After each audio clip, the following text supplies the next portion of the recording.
মালাস রান্নাঘরে আপনাদের সবাইকে স্বাগত জানাই। আবার চলে এলাম একটি রেসিপি নিয়ে। রেসিপিটি দেখুন, দেখে ভালো লাগলে লাইক, শেয়ার, সাবস্ক্রাইব অবশ্যই করবেন। কমেন্ট করতে ভুলবেন না কিন্তু।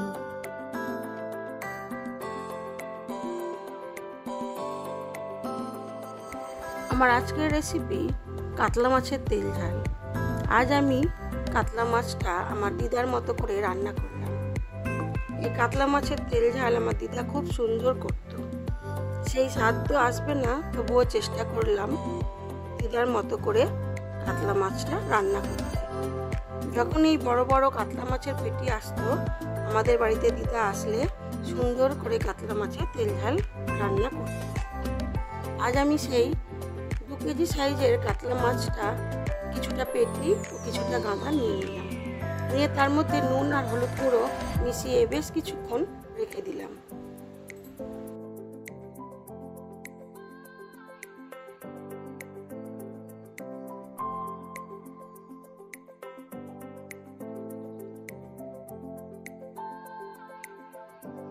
আমি এই কাতলা মাছটার জন্য একটু অন্যরকম মশলা নিয়েছি।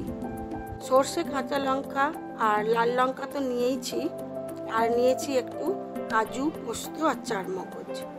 এটা আমি নতুন করে অ্যাড করেছি। দিদা শুধু এই কালো সর্ষে আর লঙ্কা দিয়েই সুন্দর করে কাতলা মাছের তেল ঝাল করত। প্রথমে দিয়ে দিলাম বেশ অনেকটা পরিমাণ সর্ষের তেল। এবারে মাছটাকে খুব ভালো করে লাল করে ভেজে নেব। এটা খুব ভালো করে গরম হয়ে গেলে মাছগুলোকে লাল করে ভেজে নেব।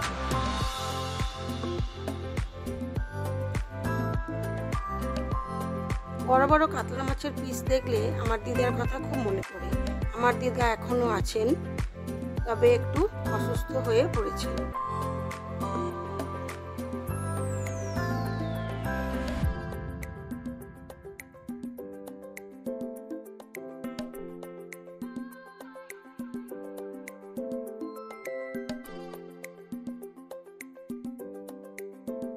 তখন দিদা এই শুকনো লঙ্কা আর কালো সর্ষে শিলের মধ্যে সুন্দর করে বেটে কাতলা মাছের তেল ঝাল রান্না করতেন। সে স্বাদ ভোলার নয়, দারুণ খেতে লাগতো। তবে দিদা কখনোই মাছের মধ্যে পেঁয়াজ ভালোবাসতেন না, পেঁয়াজ ছাড়াই মাছ রান্না করতেন।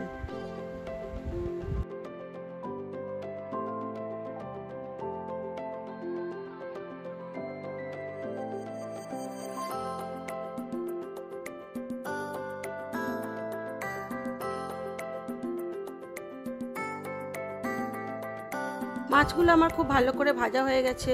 এবারে আমি আরও কিছুটা পরিমাণ সর্ষের তেল দিয়ে দেবো, দিয়ে আরও কিছু মাছ ভেজে নেব।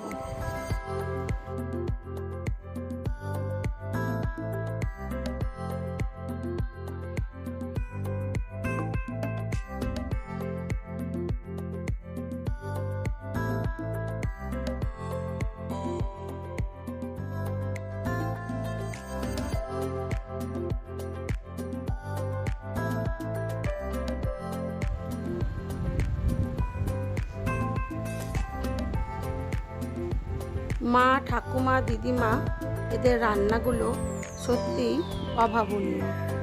সেইভাবে রান্না করা এখন আমাদের পক্ষে মোটেও সম্ভব না, কারণ আমরা এখন মিক্সিতে মশলা বাটি।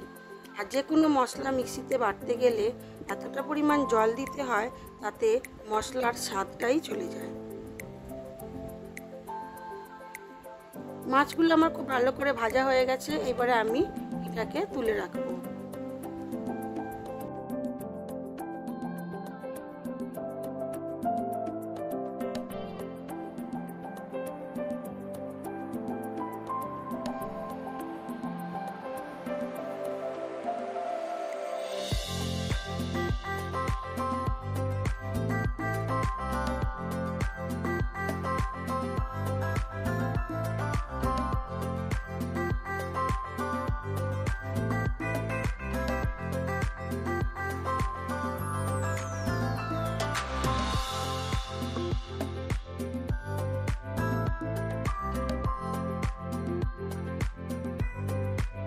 মাছগুলো খুব ভালো করে ভাজা হয়ে গেছে, মাছগুলোকে তুলে রেখেছি। এবারে ওই তেলের মধ্যেই দিয়ে দেবো অল্প একটু কালো জিরে আর অল্প একটু রসুন ফোড়ন।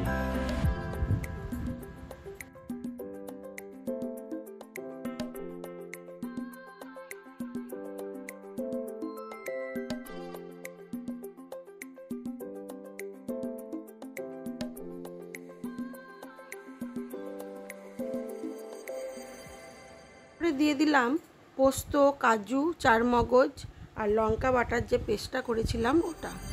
এবার এটাকে তেলের মধ্যে খুব ভালো করে ভেজে নেব। যেহেতু কাজু আছে একটু কষিয়ে নেব যতক্ষণ না পর্যন্ত তেল ছাড়ছে।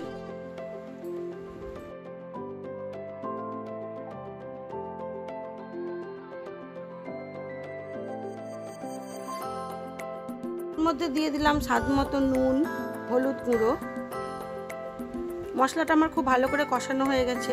আমি এবারে একটু সর্ষে বাটা দিয়ে দেবো। সর্ষে আমি সবসময় ছেঁকেই দিই। দিয়ে দিলাম স্বাদ মতো নুন।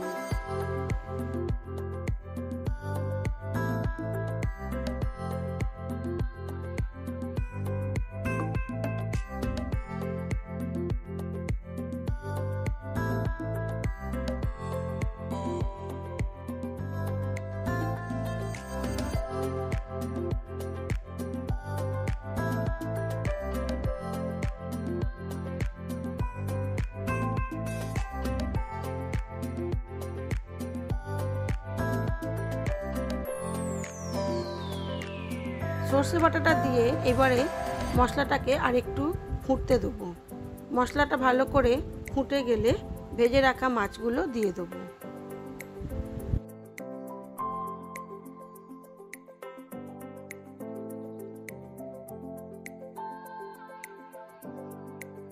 আর যে কাতলা মাছটা খেতে হয়েছিল অসাধারণ।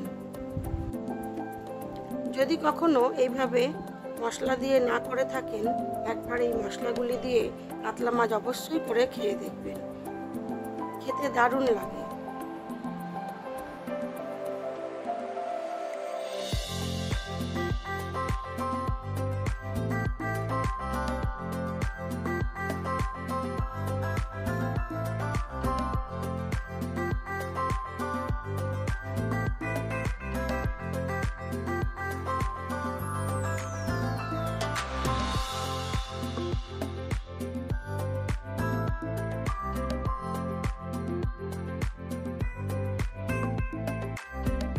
হয়ে গেছে আমার কাতলা মাছের তেল ঝাল। আমি এবার এটাকে সার্ভ করে দেব।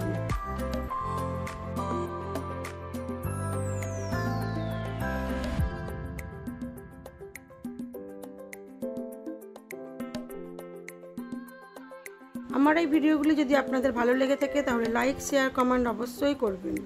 আর নতুন বন্ধু হয়ে থাকলে একটা সাবস্ক্রাইব করে দেবেন।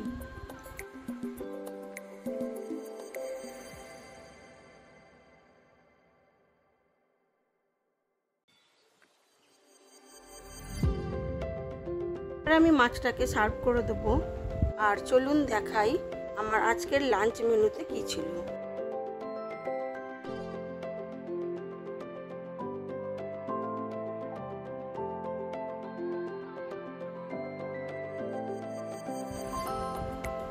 আজকের লাঞ্চ মেনুতে ছিল সাদা ভাত, লেবু, আলু সেদ্ধ মাখা, কাঁচা লঙ্কা, তেল, নুন দিয়ে, আর ছিল কাতলা মাছের তেল ঝাল। অসাধারণ খেতে লেগেছিল। এই কাতলা মাছের তেল ঝাল থাকলে আর কিছুই লাগে না। আজ এইটুকুই। সবাই ভালো থাকবেন, সুস্থ থাকবেন, নিজেদের খেয়াল রাখবেন।